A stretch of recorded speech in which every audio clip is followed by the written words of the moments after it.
Donald Trump is rightfully receiving a lot of criticism for the incredibly racist and offensive comments that he made to a gathering of African American conservatives last week. These statements just reinforced terrible racial stereotypes and once again showed just how tone deaf and racist he is. Now let's move beyond the irony of a man who for decades tortured the innocent men who were part of the Central Park Five scandal. The fact that he would claim that he's being discriminated against by the criminal justice system is just simply a joke. At every stage of the process, the criminal justice system has bent over backwards and given him rights and consideration and privileges that are not given to African Americans and frankly Americans of any race. But I don't want to focus on Donald Trump in this video. Instead, I want to talk to the members of the Black Conservative Federation, the organization that organized this gala and hosted President Trump. To my conservative African American brothers and sisters, I have no quarrel with your right to be conservative, to support Republicans, and to vote for candidates of your choice. But I have a question for you.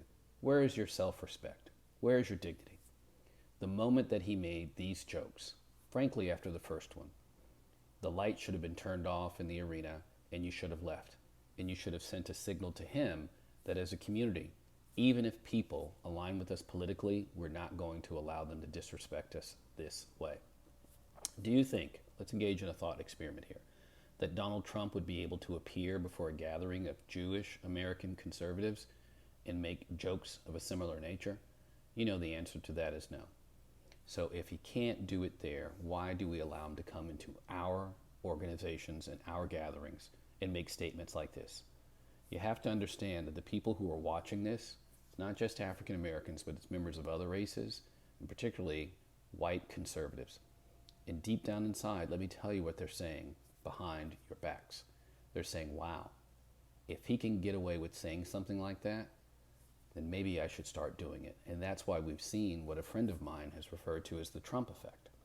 A number of individuals now feel very bold and very brazen with regard to saying incredibly racist things to black people or black spaces because they see Donald Trump saying it and getting away with it, and they see him saying it to our faces, and there's absolutely no penalty.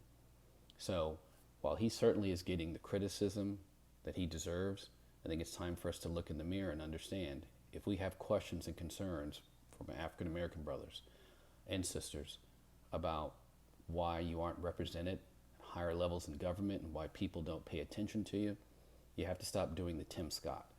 And when I talk about the Tim Scott, I mean the willingness to allow yourself to be humiliated, denigrated, and abused just for the opportunity to be on stage with the former president.